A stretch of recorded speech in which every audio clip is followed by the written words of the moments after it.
Não sei quanto tempo terei demorado na caminhada, pois fui observando as belezas da natureza, com aquela graça que tudo tem e mais um sentimento profundo de amor que invade a vida em geral. Não se tem pressa para nada, sem ser na hora de atender alguém, de fazer um bem, de ter a santíssima oportunidade de pôr em prática o sentimento de fraternidade. Ao chegar ao topo da colina de onde se descortinava o panorama da cidade, os olhos se me encheram de lágrimas. Parece que de dentro das profundezas de mim mesmo alguém dizia que eu voltava ao meu lugar de partida. E como aquele sentimento de Deus presente me dominava intensamente, dobrei os joelhos e orei, caindo num pranto de tamanha alegria que ninguém poderia jamais traduzir em letras de forma. Levantei-me e prossegui até o local em que o riozinho fazia uma curva para depois entrar na cidade que mais parecia um jardim entremeado de casas. Não esperava, entretanto, que um grupo de cidadãos da cidade me viesse dar as boas-vindas ao transpor o marco de entrada da mesma. Entre eles estava Silvestre, tendo sido ele o apresentante de todos que disse já eram do meu conhecimento, porque dali partira eu para reencarnar. E fomos ao governador da cidade, um irmão que na encarnação fora político de não poucos valores, porém incompreendido, razão porque veio a desencarnar muito cedo, atacado de mal cardíaco. Embora tudo certo, porque fatores kármicos assim determinassem, mas a realidade é que, infelizmente, na Terra, bem pouca coisa é feita com o sagrado objetivo de atingir os supremos desideratos do espírito. Tudo ainda é feito em termos de concorrência, de invejas, de falsidades e de traições, enquanto se fazem discursos laudatórios a bem da humanidade e das indispensáveis instituições basilares.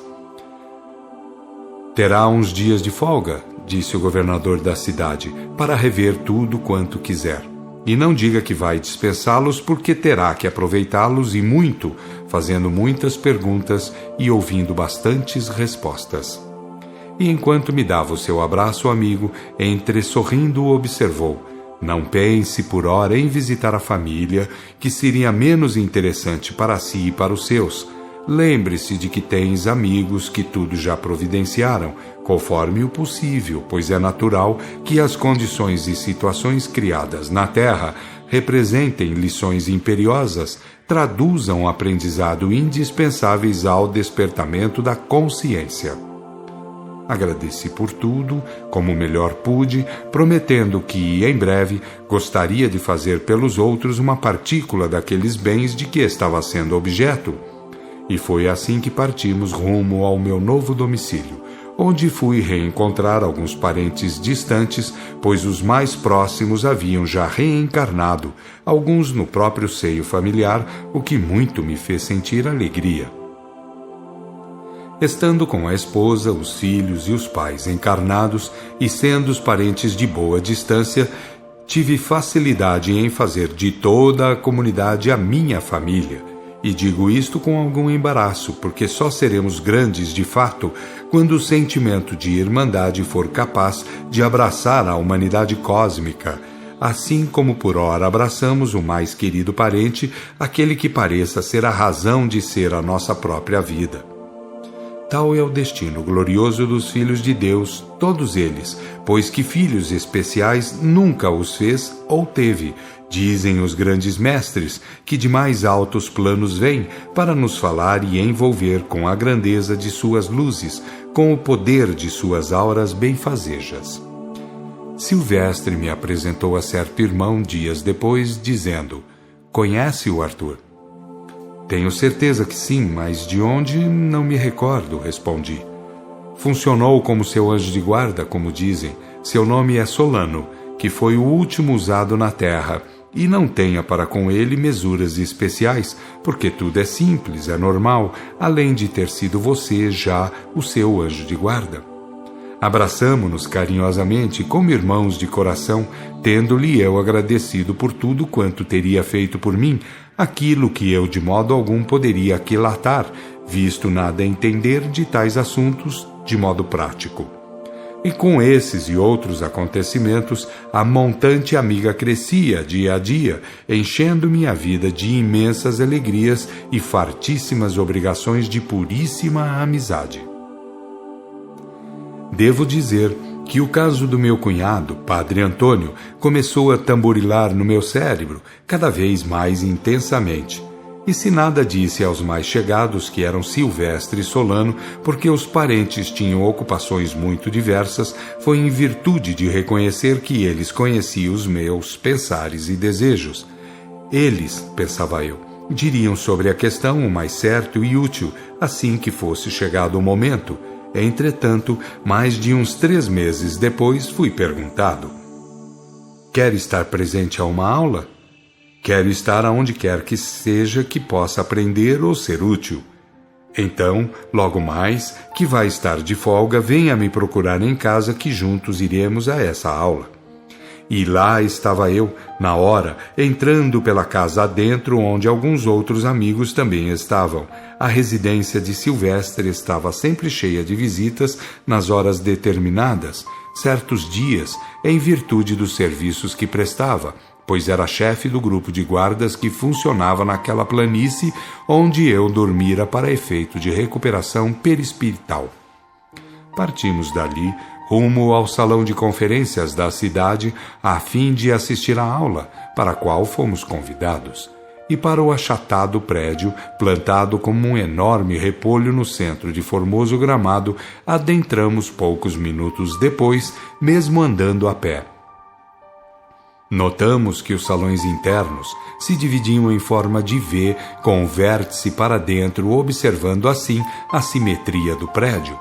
E como no centro havia uma cúpula, avisou-nos Silvestre que ali estavam instalados os aparelhos de projeção, isto é, que para as 30 e tantas salas se distribuíam canais especiais para as devidas ilustrações durante as aulas, quando se fizessem necessárias. Ali, foi dizendo, projetavam desenhos e mapas de galáxias, sistemas planetários, planetas, satélites, nebulosas e diagramas em geral, além dos diagramas em geral de espécies minerais, vegetais, animais, etc. Disse-nos da importância do ser humano com as 7 coroas energéticas ao redor da centelha, ativando o corpo perispirital e o físico quando encarnado. Falou de cada chakra ou plexo, os 7, cada um correspondendo a uma coroa, enaltecendo a importância do seu desenvolvimento até a formação ao atingir a espécie humana, para depois se dilatarem e observarem a ação convergente, ou unificação de todos no plexo coronário, ao atingir o grau crístico. A conversa se alongou até o momento da entrada de um grupo, chefiado por um velhote muito alto e simpático, e grupo que foi instalar costados lá na frente, a uns 10 metros do painel vítreo que ficava nos fundos, ocupando toda a largura da parede. Como eu nada demais observasse, perguntou-me Silvestre: não viu alguém do seu parentesco no grupo? Não. Seu cunhado está ali no meio. Padre Antônio? Sim. Que faz ele? Prepara-se para reencarnar, Arthur. Ele está bem, Silvestre? Agora está melhorando. Esteve mal? Muito e muito tempo. Por que, Silvestre? Porque a justiça divina funciona divinamente, Arthur. Ser padre compromete? Até certo ponto, Arthur. Que ponto, Silvestre? E o diálogo parou porque uma campainha assinalou o início da aula, que foi apenas uma leitura, feita por aquele encanecido irmão, com um vigor tal de voz que mais parecia um dardo fumegante a penetrar nossas mentes. De pé, sozinho lá na frente de todos, bem encostado ao painel, começou a ler. Lembra-te. 1. Que Deus, a essência divina que tudo emana, sustenta e destina, através de leis eternas, perfeitas e imutáveis, é por si mesmo onisciente, onipresente e onipotente, pairando acima de todos os conceitos e preconceitos humanos, crentes ou descrentes. 2. que a emanação espiritual e material que enche o infinito do qual todos somos parte e relação, não a manifestou Deus segundo os caprichos religiosistas ou não de quem quer que seja. 3. Que o movimento, ou a lei que a isso força, obriga tudo e todos no sentido da finalidade, também sendo acima de manobrismos sectários quaisquer. 4. Que a imortalidade é normal no que deriva de Deus, nada devendo aos conchavismos religiosistas ou não dos homens. 5. Que a evolução é lei simples, queiram ou não as crenças ou descrenças humanas. 6. Que a responsabilidade cresce nos espíritos, sempre em correspondência com o crescimento em conhecimento de causa, nada havendo que possa depor contra. 7. Que a reencarnação é lei comum na ordem divina, é a válvula redentora e evolutiva dos espíritos, aceitem ou não os fanatismos religiosistas de quem quer que seja.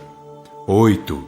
Que a revelação é instituição divina, com a função de advertir, ilustrar e consolar os filhos de Deus entre si, funcionando nos mundos e intermundos, saibam ou não os homens, gostem ou não os religiosismos humanos. 9. Que a habitação cósmica é uma herança de todos os filhos de Deus, que nada deve aos conceitos humanos, crentes ou descrentes, ditos sábios ou ignorantes. 10. Que a sagrada finalidade é um desígnio de Deus, não havendo quem possa eliminá-la. 11. Que os 10 mandamentos constituem o código de conduta contra o qual se rebentarão todos os erros humanos. 12. Que a lei de Deus e o Cristo sintetizam a moral, o amor, a revelação, a sabedoria e a virtude, sendo as 2 testemunhas fiéis e verdadeiras de que fala o Apocalipse. 13. Que a verdade que livra é o cultivo da síntese da lei e do Cristo, a verdade, o amor e a virtude, jamais havendo argumentos religiosistas ou formalistas que possam substituí-los. 14.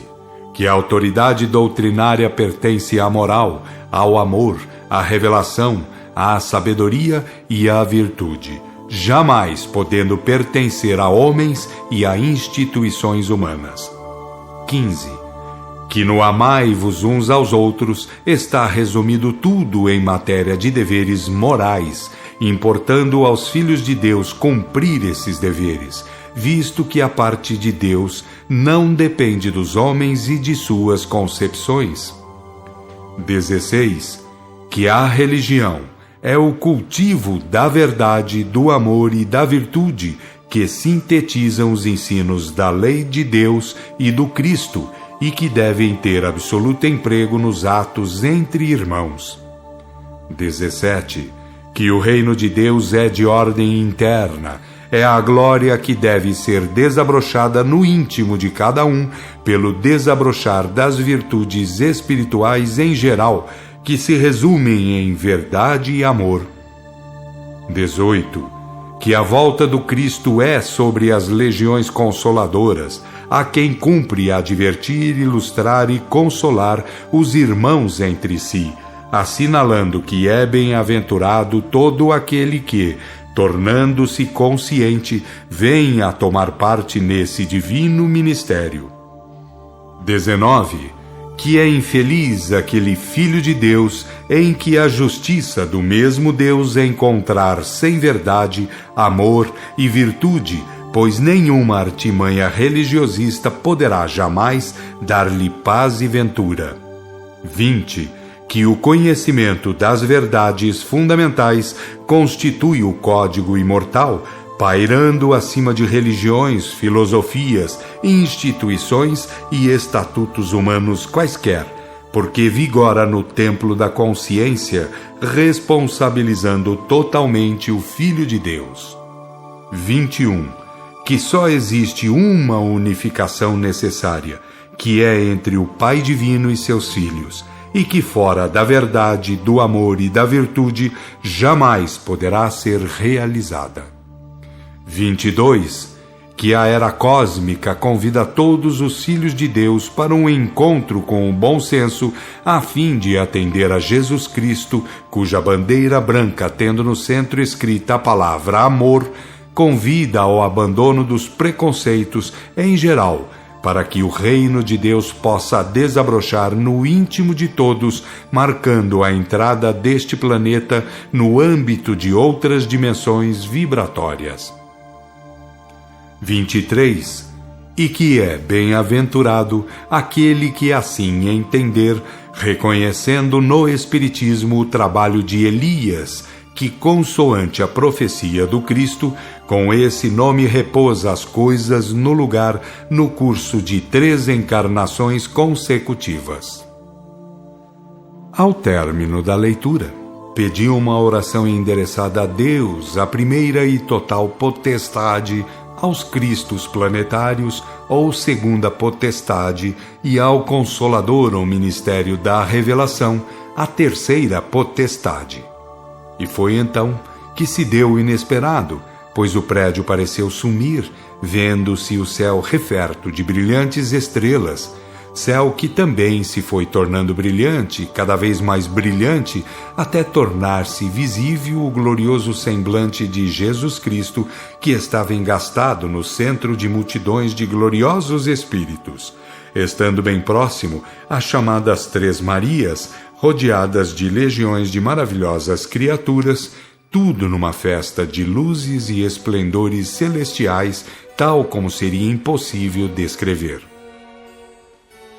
Ao cabo de tudo, o prédio ali estava, tudo em ordem, tudo natural, porém atapetado de pétalas de rosas brancas, perfumadas e vivas, assim como tudo é nestes rincões maravilhosos, sem que se saiba como e porquê, a não ser o fato de se sentir a presença divina, de modo simples, puríssimo, sem a farta e repugnante intervenção dos ritualismos terrestres, desses engodos que, exercitados em nome de Deus, engordam bolsos, estômagos, sexos, orgulhos e vaidades truculentas, de homens despudorados, fingidos de ministros de Deus, fantasiados e que têm o direito de comprar e vender o que é sagrado, só porque lidam com gente ignorante, tão ignorante que não acredita na verdade, no amor e na virtude, para acreditar em bagunças clericalistas.